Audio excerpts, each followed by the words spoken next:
I am going to discuss about creation of agency. That what are the different modes for the creation of agency. So there are various modes under which the contract of agency can be done. Yeah, we can say that there are various modes under which the agency, the relationship of agency can be created. So what are the different modes? पहले तो मैं modes को लिख देता हूँ. An agency may arise in the following ways. Agency by express agreement, by express agreement, agency by express agreement. Second is your agency by implied agreement. Implied agreement. Implied agreement में देखो क्या क्या है. Implied agreement में there may be by estoppel, by estoppel. B है by holding out, by holding out, and C है by necessity, necessity. ठीक है. फिर उसके बाद है एजेंसी बाय रेटिफिकेशन. थर्ड है agency by rectification, agency by rectification. Next है agency by operation of law, agency by operation of law. तो हम आज इसी को डिस्कस करने वाले हैं, पूरे 4 पॉइंट्स कि what are the various modes for the creation of an agency. तो पहला क्या है? पहला है by express contract, by express contract. इसमें क्या है? The authority of any agency may be expressed in words spoken or written. A person may employ another person as his agent by entering into an express agreement with him. The agreement may be either oral or written. इसका क्या मतलब है कि any person can appoint a person as his agent either by word of mouth or written. ठीक है. Means a proper express contract is there in order to create the contract of agency. So according to section 187 of the act, an authority is said to be expressed when it is given by words spoken or written. मतलब कि ये जो contract of agency है, it is said to be in express if it is done by words spoken or written. If it is done in the form of words, either spoken words or written words. मतलब कि अगर मैंने किसी को बोल करके कहा भाई आप हमारे एजेंट बन जाओ, हम दोनों के बीच में एक एग्रीमेंट हो गया, वो एक्सेप्ट हो गया, तो वो क्या है? By express words. तो वहां पर क्या है कि contract of agency is created by express words of mouth, spoken, and it can be in written also, it can be in written form also. So the contract of agency can be created by express contract या express agreement. Agreement can be expressed either in words spoken और written. ठीक है. जैसे एक example लेते हैं. ए appoints B, ए ने B को अपॉइंट किया है जो कि एडवोकेट है. बी कौन है? वो एडवोकेट है. तो A appoints B as his agent through power of attorney. उसने थ्रू पावर ऑफ अटॉर्नी अपना एक एजेंट अपॉइंट कर लिया है बी को. तो ये क्या है? That is called express contract. It means that creation of an agency through an express contract. Is it clear? Next है बाय implied contract या implied authority. by implied authority यहां पर क्या है? according to section 18, an agency is said to be employed when it is inferred from circumstances of the case. It means that no proper express agreement is there, no proper written agreement is there, but still some circumstances are there which says that the contract of agency is created under certain circumstances. कुछ circumstances ऐसे हैं, कुछ conditions ऐसी हैं जिससे ये पता चल गया कि भाई हाँ ये हमारा क्या है? एजेंट है. तो इसका मतलब क्या है कि in case of implied authority the contract of agency is not entered into by express words of mouth or written words, but it is entered into with the circumstances or with the condition of the case. So it is said to be employed when it is inferred from circumstances of the case and things spoken or written or the ordinary course of dealing may be accounted circumstances of the case. ठीक है. इसका मतलब क्या है कि suppose that किसी एक party में काफी लोग इकट्ठा थे, एक पर्सन ने मेरी तरफ पिन पॉइंट करते हुए बोला कि भाई मैं इनका एजेंट हूं। मेरी तरफ किसी ने पिन पॉइंट करके बोला कि भाई मैं इनका एजेंट हूं, एंड आई केप्ट साइलेंस। मैंने कुछ नहीं बोला, कुछ हाँ भी नहीं किया ना भी नहीं किया। एक मिस्टर सी वहां पर खड़े थे, इस बिलीफ पर उन्होंने क्या किया, उस पर्टिकुलर पर्सन के साथ कॉन्ट्रैक्ट कर लिया ये समझ करके कि वो मेरा एजेंट है। Now I can not deny कि वो मेरा एजेंट नहीं है। क्यों? क्योंकि जिस वक्त उसने मुझे बोला उस वक्त मैंने कोई रिएक्ट ही नहीं किया, ना हाँ में रिएक्ट किया ना में रिएक्ट किया। तो it is the implied condition. वो कंडीशन ऐसी थी कि वहां से मुझे पता चल गया कि भाई ये हमारा एजेंट है। जाहिर सी बात है, अगर यहाँ पे क्या है, silence keep to be mean silence amount to be acceptance. वहां पे जो मैं चुप था, मेरी चुप्पी ने उस बात की एक्सेप्टेंस के ऊपर इशारा कर दिया कि भाई हाँ वो मेरा एजेंट है। ठीक है, तो this is called implied contract. जैसे बहुत ही फेमस केस है ये, मतलब कि इम्प्लाइड कॉन्ट्रैक्ट में ये इम्प्लाइड है, ये बाय एस्टॉपेल है। ठीक है, तो इम्प्लाइड के और भी एग्जांपल्स हो सकते हैं, जैसे कि सपोज दैट इसमें एक फेमस केस है panorama limited versus furnishing fabrics limited. Panorama limited versus furnishing fabrics limited. Furnishing fabrics limited. इसमें क्या था, in this particular case A who is living in Bombay, who was living in Bombay में रहता था, he is having a shop in Madras. उसके पास एक shop थी जो कि मद्रास में थी, और वो शॉप का मेंटेन करने के लिए जो शॉप जो था वो बी मैनेज करता था। B was managing the shop of A. B जो है वो बी की शॉप को मैनेज करता था। अच्छा, ए जो है वो ओकेजनली विजिट करता था, वो देखता था कि हाँ मेरी शॉप ठीक है, बहुत अच्छे से चल रही है, बी उसको अच्छे से देख रेख उसकी कर रहा है। ठीक है, अच्छा बी जो है किसी पर्टिकुलर पर्सन सी से ऑर्डर करता था goods. He was ordering goods from C on behalf of A, और ए को इस चीज की नॉलेज थी कि बी जो है वो उसके नाम पर सी से गुड्स को ऑर्डर करता है और ए के फंड से वो पे करता है। B is paying C out of A's fund. तो इस चीज की नॉलेज ए को थी, लेकिन ए ने कभी उसको मना नहीं किया। तो इट मींस दैट वहां पर बी जो है he is N implied agent, he is having an implied authority towards a. ठीक है, तो वहां पर क्या है, ये क्या है, contract of agency through implied authority, through implied contract. वहां पर ए ने मना नहीं किया क्योंकि उसको नॉलेज थी कि बी जो है उसके बिहाफ पे ऑर्डर करता है गुड्स को और उसके फंड से ही पे करता है, बट स्टिल उसने कभी डिनाई नहीं किया। तो वहां पर क्या है, this is called implied contract of agency. ठीक है, अच्छा ये जो इम्प्लाइड अथॉरिटी है that can be further subdivided into 3 parts. पहला क्या है, by estoppel, agency by estoppel. Agency by estoppel में वही एग्जांपल कोट हो जाएगा जो मैंने अभी पहले दिया था, पार्टी वाला, कि मैंने मेरी तरफ पिन पॉइंट करके उसने मुझे बताया कि मैं इनका एजेंट हूं और मैंने बिल्कुल भी डिनाई नहीं किया। तो इस बात से पता चल गया कि वो मेरा एजेंट है। तो यहां पे मैं इसको रीड आउट करता हूं। The doctrine of estoppel states that where a person by his statement और conduct willfully allows another to act on his behalf, the acts of such person will be binding upon him। इसका क्या मतलब है कि a person willfully allows another person to work on his behalf।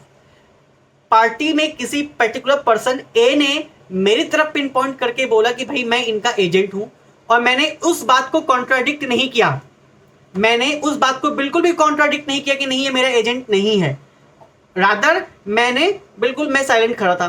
तो in that particular case mister B who was also present there contracts, या उसके साथ A के साथ उसने डील किया on the belief that A is my agent.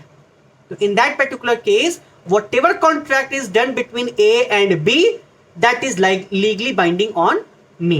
मैं उसके लिए लीगली बाउंड करूंगा, मैं उसके लिए आंसरेबल होऊंगा। क्यों? क्योंकि ये कॉन्ट्रैक्ट बाय स्टॉपेल है, एजेंसी बाय स्टॉपेल है। मैंने बिल्कुल भी उसको कॉन्ट्राडिक्ट नहीं किया, उसने जब मेरी तरफ पिन पॉइंट किया मैंने बिल्कुल भी उसको स्टॉप नहीं किया कि भाई तुम ऐसा मत करो। तो that is called agency by estoppel. ठीक है, is it clear to all of you? Is it clear? Agency by estoppel? Yes, sir. Okay. Now agency bye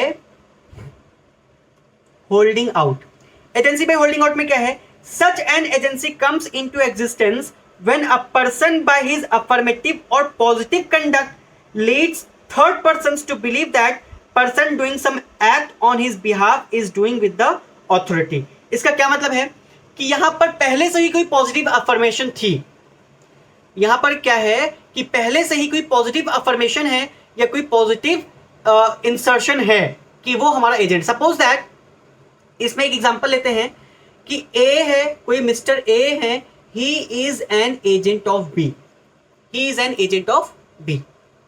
लेकिन बाद में बी ने क्या किया, ए को अपनी सर्विस से निकाल दिया। उसने कहा कि भाई now you are no more my agent, you are terminated from your job, you are no more my agent. But A जो है, मतलब कि ए जो है वो सी के साथ रेगुलरली कॉन्ट्रैक्ट करता था बी के बिहाफ पर, ठीक है। मतलब सी जो है वो थर्ड पार्टी है जिससे ए क्या है, एजेंट है किसका, बी का। तो ए जो है रेगुलरली सी के साथ कॉन्ट्रैक्ट करता था ऑन बिहाफ ऑफ बी। तो जब ए को सर्विस से टर्मिनेट कर दिया गया, कॉन्ट्रैक्ट ऑफ एजेंसी से टर्मिनेट कर दिया गया, बट बी ने उसका नोटिस सी को नहीं दिया। मतलब सी को ये नहीं बताया कि भाई मैंने ए को टर्मिनेट कर दिया है, now A is no more my agent. अब ए ने क्या किया, सी के साथ एक कॉन्ट्रैक्ट और कर लिया, अपने आप को ये अज्यूम करके कि वो अभी भी बी का एजेंट है। Now this is called agency by holding out. Now B is legally bounding on that. क्यों? क्योंकि वहां पर पहले से ही एक पॉजिटिव अफर्मेशन था, सी को ये पता था कि वो ए जो है वो पहले से ही उसका एजेंट चला रहा है। अब उसको ये नहीं पता था कि बी ने उसको निकाल दिया है एजेंट से, he is no more agent of A B, but उसने क्या किया, उसके साथ ये कॉन्ट्रैक्ट कर लिया। तो वहां पर बी ये नहीं कह सकता है कि ये कॉन्ट्रैक्ट मेरे पर लीगली बाउंडिंग नहीं है। क्यों? क्योंकि ए ने उसकी नोटिस सी को नहीं दी थी। A has not served a proper notice to C for the termination of an agent, ठीक है। तो यहां पर कह रहा है such an agency comes into existence when a person by his affirmative और positive conduct, by person by his affirmative or positive conduct leads third person to believe that person doing some act on his behalf if doing with authority। इसका क्या मतलब है कि B ने एक positive affirmation छोड़ रखा था कि A जो भी काम कर रहा है वो B के बिहाफ पे कर रहा है, उसकी अथॉरिटी के अंदर रह करके कर रहा है। ये एक पॉजिटिव अफर्मेशन था C के माइंड में, लेकिन जब उसने उसको निकाल दिया तो उसकी नोटिस उसको मिली नहीं। तो अभी भी सी क्या सोच रहा है कि यही सोच रहा है कि वो बी का एजेंट है। तो वहां पर क्या है, this is called agency by holding out. तो वहां पर बी जो है इस चीज को डिनाई नहीं कर सकता है कि वो ए जो है वो बी का एजेंट नहीं है। तो सी के साथ जो भी कॉन्ट्रैक्ट ए करेगा इस केस में, that will be legally binding on C, sorry that will be legally binding on B who is principal. Is it clear?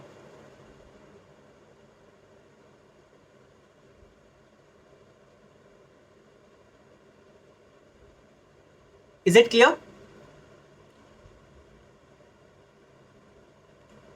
Okay. Third है by necessity। by necessity, by necessity में क्या है, in certain urgent circumstances, मतलब वो circumstances ऐसे हैं which demands for the creation of agency, which demands for the creation of agency।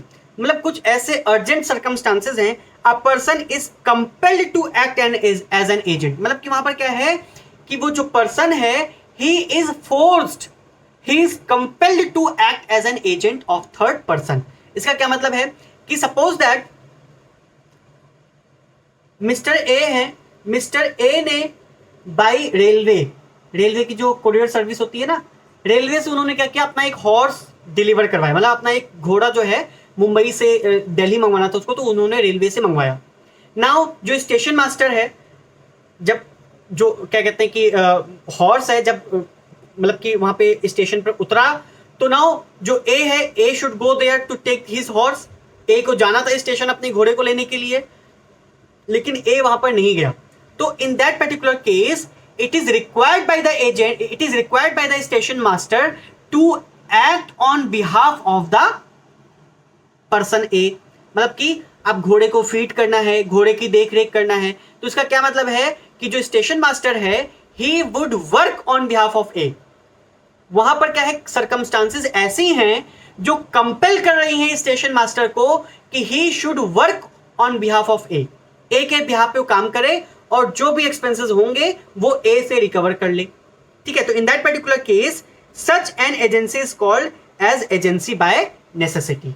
यहां पर क्या है कि ये जो एजेंसी क्रिएट होगी that is called agency by necessity. Example मैंने दिया कि सपोज दैट अगर मैं अपने घोड़े को मंगवा रहा हूं, now I am liable to go to the station and take the position of my horse, but हो सकता है कुछ कंडीशन ऐसी हो कि मैं नहीं जा पाया, तो in that particular case the station master is required to take care of my horse, उसको खाना खिलाना, उसको फीड करना। तो उस केस में क्या है, now the station master is compelled to do act on my behalf.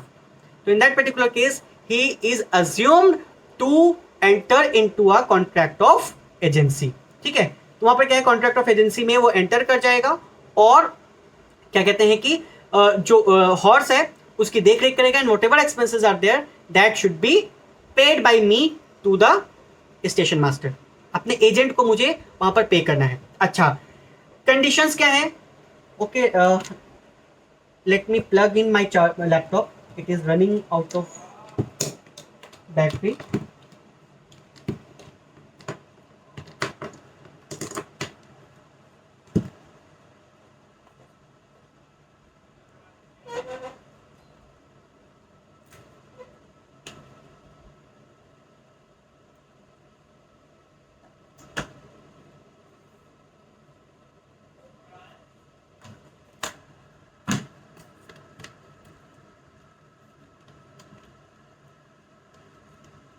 Okay, sorry for disturbance and welcome back.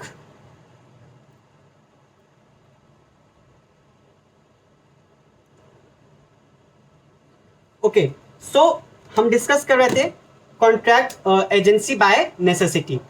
So what are the conditions for under which the agency by necessity can be created? So conditions मैं discuss कर रहा हूँ। conditions क्या है? पहली condition है there was an actual and definite necessity for acting on behalf of principal. Means वहां पर एक्चुअल एंड डेफिनेट नेसेसिटी होनी चाहिए। ऐसा नहीं कि वो नेसेसिटी नहीं है but still I am acting as an agent. वहां पर there should be an actual and definite necessity. There should B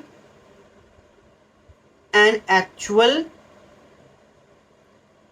and definite necessity. ठीक है, नेक्स्ट है the agent was not in position to communicate with the principal. मतलब कि वो condition ऐसी होनी चाहिए कि जिस केस में agent is not able to communicate the principal. अगर यहाँ पे स्टेशन मास्टर एबल होता कि भाई वो कॉल कर देता मिस्टर ए को कि भाई आप आइए अपना हॉर्स लेकर जाइए, तो in that particular case there will be no any agency by necessity. लेकिन वहां पर कंडीशन ये है कि station master is not able to communicate the agent principal, तो in that particular case agency by necessity can be created. इसका मतलब क्या है, agent is not able to contact या to communicate the principal, next है the act was done for the purpose of protecting the interest of his principal. जो act में कर रहा हूं या जो स्टेशन मास्टर ने जो किया था वो प्रिंसिपल के इंटरेस्ट पे किया था, to act for to save the interest of principal. मतलब कि अगर मैं उसके घोड़े को फीड नहीं करता, उसके घोड़े की टेक केयर नहीं करता, तो हो सकता है वो घोड़ा कहीं भाग जाता या हो सकता है वो घोड़ा बीमार पड़ जाता या डेथ कर जाता। तो वहां पर क्या है, the act was done for the purpose of protecting the interest of the principal. The act was done in order to protect या for the purpose to protect the interest of principal। मतलब कि मुझे principal के interest को protect करना है। अगर कोई एक्ट ऐसा है जो प्रिंसिपल के इंटरेस्ट को प्रोटेक्ट नहीं करता है, तो in that particular case there will be no any contract of agency by necessity. ठीक है, नेक्स्ट है the agent has exercised such reasonable care as a man of ordinary prudence would have exercised in his own case। इसका क्या मतलब है कि जो agent है उसने उस तरह से एक्ट किया कि जैसे कि वो सामान जो है उसका खुद का है, मतलब उसने अपना समझ के किया. So the agent has exercise such reasonable care as a man of ordinary prudence would have exercise in his own case. जिस तरह से जो प्रिंसिपल है after receiving the custody of his horse, वो जिस तरह से एक्ट करता, सेम उसी तरह से प्रिंसिपल एजेंट ने भी क्या किया है, एक्ट किया है in this particular case. So now next is the agent has exercised such reasonable care as a man of ordinary prudence would have exercised in his own case. It means that the agent has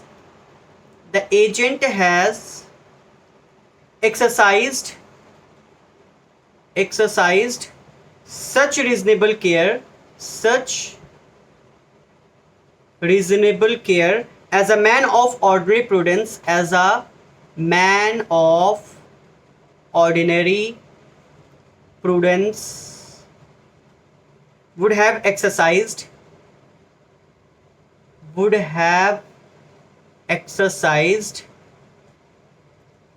in his own case. इसका क्या मतलब है कि अगर वो case मेरा होता तो जिस तरह से मैं अपने केस में बिहेव करता या रिएक्ट करता या एक्ट करता, सेम उसी तरह से हमें उस केस में भी, जब एजेंसी बाय नेसेसिटी है तो उस केस में भी हमें उसी तरह से बिल्कुल एक्ट करना है. और नेक्स्ट क्या है, the agency is bona fide. The act was done bona fide. Bona fide का मतलब क्या है, जेन्युइन. जो एक्ट हो दैट शुड बी जेन्युइन, मतलब वहां पे कोई फेक ना हो, कोई डमी एक्ट ना हो. Means whatever act is done that should be bona fide for the benefit of the principal. ठीक है, तो ये तो था कि एजेंसी बाय नेसेसिटी के केस में कि किन किन कंडीशंस में एजेंसी बाय नेसेसिटी क्रिएट की जा सकती है. Now agency by ratification. Next है एजेंसी बाय रेटिफिकेशन. तो सबसे पहले तुमको समझना है कि रेटिफिकेशन है क्या. What mean by ratification? Ratification simply means approving the act of someone which is already done. It means that a person who approves the act of any other person, that is called ratification. That it means that the work has been ratified. In agency by ratification का मतलब क्या है? Suppose that there are two persons. In this particular case, if a person who acts as an agent of any other person pretends himself to be as an agent of that person and has done some act on behalf of that person, but without the knowledge of the principal, जो pretended principal है उसको कोई भी knowledge नहीं है. बाद में when it comes to the knowledge of principal, now it is at the option of the principal whether that work should be ratified और नॉट. ये ऑप्शन है उसके पास कि वो उस वर्क को रेटिफाइड भी कर सकता है और नहीं भी कर सकता है. Once the work has been ratified it becomes the contract of agency. इसका क्या मतलब है, एक छोटा सा एग्जांपल लेते हैं. Suppose that A is the agent and P is the principal. A is the agent and P is the principal. But मतलब यहाँ पर क्या है, there are two persons A and B. Now there is no any contractual relationship between A and B. There is no any contract of agency between A and P. But A pretends himself as an agent of P and enters into a contract with the customer C. उसने अपने आप को इस तरह से behave किया, react किया कि भाई मैं P का एजेंट हूँ और उसने सी के साथ एक कॉन्ट्रैक्ट कर लिया. Now P is not having the knowledge of this act.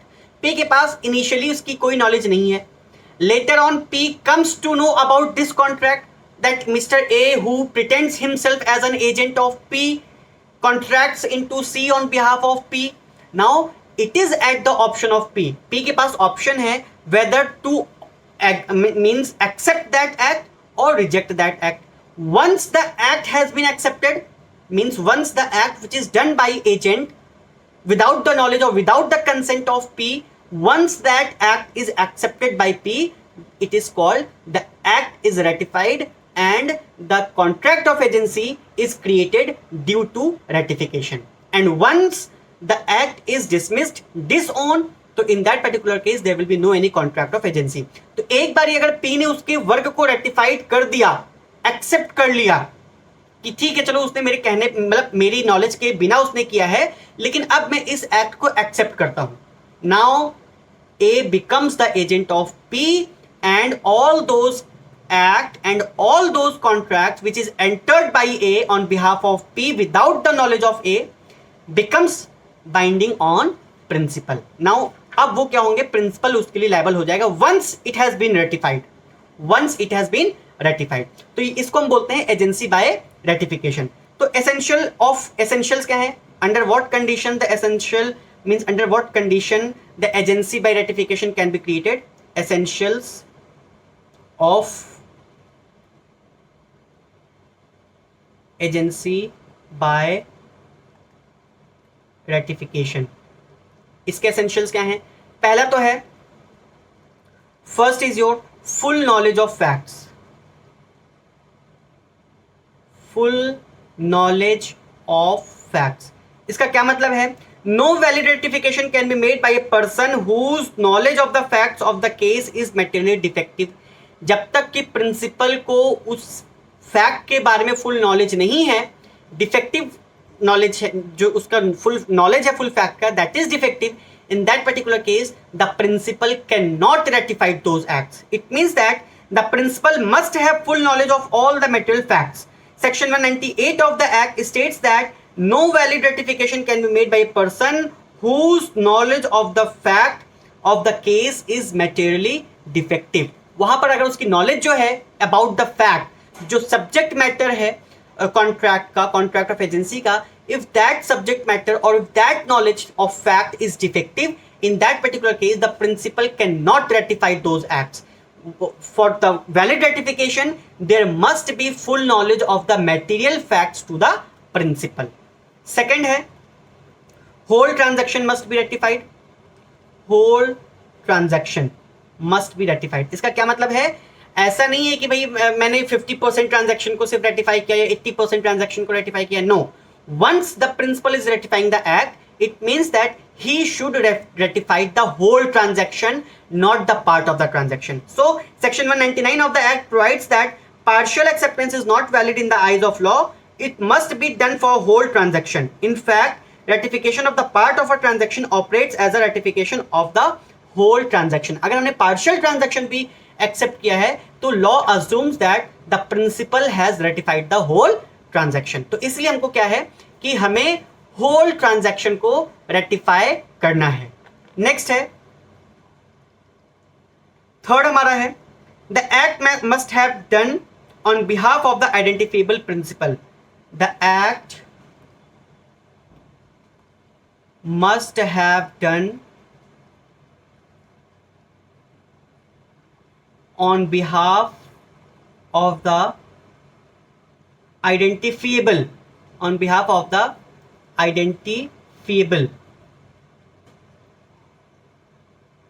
identifiable principal. इसका क्या मतलब है? इसका मतलब ये है, the acts done by a person who pretend to be an agent by on behalf of the another person that is pretended to be an agent can only be ratified. इसका क्या मतलब है कि the principal must be identifiable. ऐसा नहीं कि मैं agent हूं and I don't want to be act as an agent और मैंने कहा कि I am working it on my own behalf. मैं इसको किसी थर्ड पर्सन के बिहाफ पे नहीं कर रहा हूं, जो भी काम कर रहा हूं मैं उसको अपने बिहाफ पे कर रहा हूं. तो in that particular case no another person can ratify those acts. इसका मतलब क्या है कि only those act can be ratified which is done on behalf of an identifiable principal.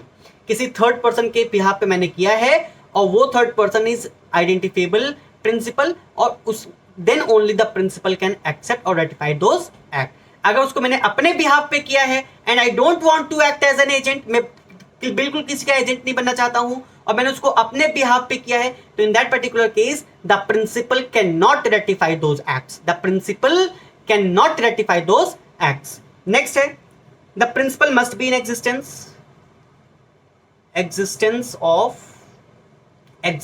of principal. इसका क्या मतलब है?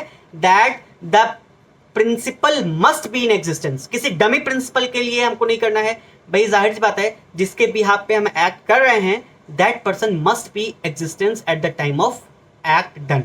जिस वक्त वो काम हुआ है उस वक्त वो प्रिंसिपल एग्जिस्टेंस में हो. ऐसा नहीं कि कोई ऐसा पर्सन कभी कोई कंपनी के बिहाफ पे मैंने कोई कॉन्ट्रैक्ट किया, जैसे प्रोमोटर ने किसी कंपनी के बिहाफ पे कॉन्ट्रैक्ट किया, now the company is not in existence, company existing ही नहीं करती है, तो इन दैट पर्टिकुलर केस वो हमारे क्या हैं, क्या कहते हैं कि वैलिड, मतलब कि वहाँ पे वो रेटिफाइड नहीं कर सकता। लेकिन हाँ, कंपनी के केस में कुछ एक्सेप्शंस हैं जो हम कंपनीज एक्ट 2013 में पढ़ेंगे, जिसको हम प्रिलिमिनरी कॉन्ट्रैक्ट्स या प्रोविजनल कॉन्ट्रैक्ट्स करते हैं, क्योंकि जब प्रमोटर कंपनी को प्रमोट करता है तो उस वक्त कंपनी एग्जिस्टेंस में नहीं होती है, स्टिल वो लोगों के साथ कॉन्ट्रैक्ट करता है कंपनी के ही नाम पर, तो वो डिटेल में हम पढ़ेंगे कंपनीज एक्ट 2013 में। तो यहाँ पे कहने का मतलब ये है कि principal can ratify only those acts which must have done if the principal is in existence at the time of those acts. अगर प्रिंसिपल एग्जिस्टेंस में नहीं है तो the principal can not ratify those acts. Next है, the principal must have contractual capacity.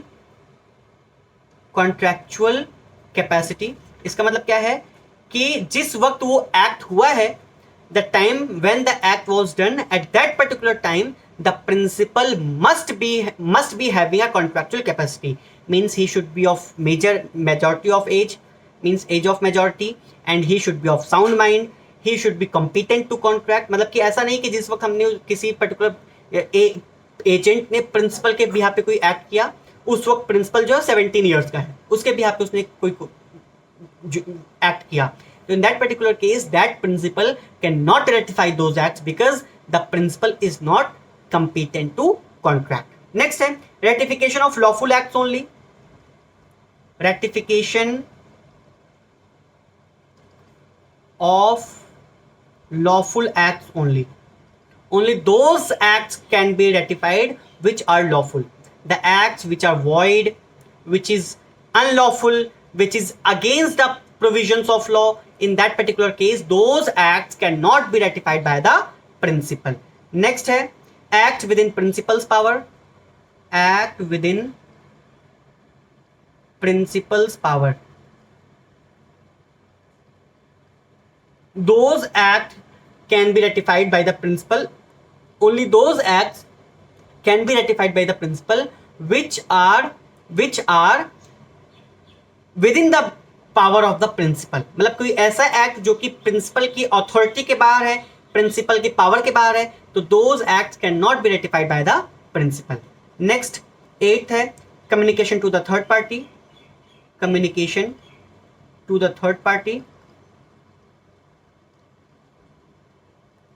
मतलब कि इसका क्या मतलब है, सपोज दैट एजेंट ए ने प्रिंसिपल पी के बिहाफ पे कस्टमर सी से कॉन्ट्रैक्ट कर लिया, उस वक्त कोई कॉन्ट्रैक्चुअल रिलेशनशिप नहीं था, कोई कॉन्ट्रैक्ट ऑफ एजेंसी नहीं था, बाद में पी ने उसको रेटिफाई कर दिया, तो इस रेटिफिकेशन की नोटिस जो है पी को सी को सेंड करने की, भाई आपके साथ जो भी कॉन्ट्रैक्ट हुआ है मेरे बिहाफ पर, don't worry, I have accepted those contracts, those act has been ratified by me.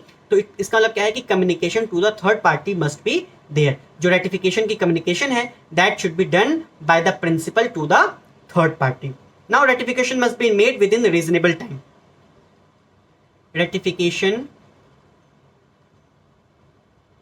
must be made in reasonable time, it means that it should be made in the reasonable time। ratification must be made within reasonable time of the act purported to be ratified, where the principal ratifies the act after the expiry of reasonable time, it will not be effective। जो reasonable time है, reasonable time according to the conditions change होती रहती हैं, तो whatever reasonable time is there, the work should be, the act should be ratified only in that reasonable time। अगर expiry of reasonable time के बाद अगर principal ने act को रेटिफाई किया है तो इट विल बी इनइफेक्टिव, वो हमारा इफेक्टिव नहीं होगा।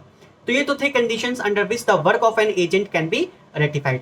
नेक्स्ट जो है mode of creation of agency है, that is creation of agency by operation of law. Operation of law में क्या है, agency by operation of law arises where the law treats one person as an agent of another person. Law itself treat as an agent of each other person। Suppose that in case of partnership, partnership में क्या है, वहां पे दो partners हैं, suppose that A and B are partners, A and B are partners, although A और B के बीच में कोई कॉन्ट्रैक्ट ऑफ एजेंसी नहीं है, A ने B के साथ कोई कॉन्ट्रैक्ट ऑफ एजेंसी नहीं किया, but still law assumes that if A and B are partners, in that particular case they are the agent of each other। A is the agent of B and B is the agent of A। Whatever work is done between A and B, those should be binding on each other। तो यहां पर क्या है कि law itself assumes that they are the partner, although there is no any contract of agency, there is no any formal contract, but still due to the operation of law it has been assumed कि भाई ए वो क्या है, ए क्या है, वो B का agent है और बी जो है वो ए का एजेंट है. तो this is called creation of agency by operation of law. वहां पर law itself assumes that they have entered into the contract of what, contract of agency. So friends, ये तो था हमारा modes of creation of agency. I hope कि ये आपको बहुत ही अच्छे से क्लियर हो गया होगा. So still if you have any doubt you can ask me in the comment section, and please do share my channel and subscribe my channel, and don't forget to press the bell icon for future notifications. Thank you and have a good day.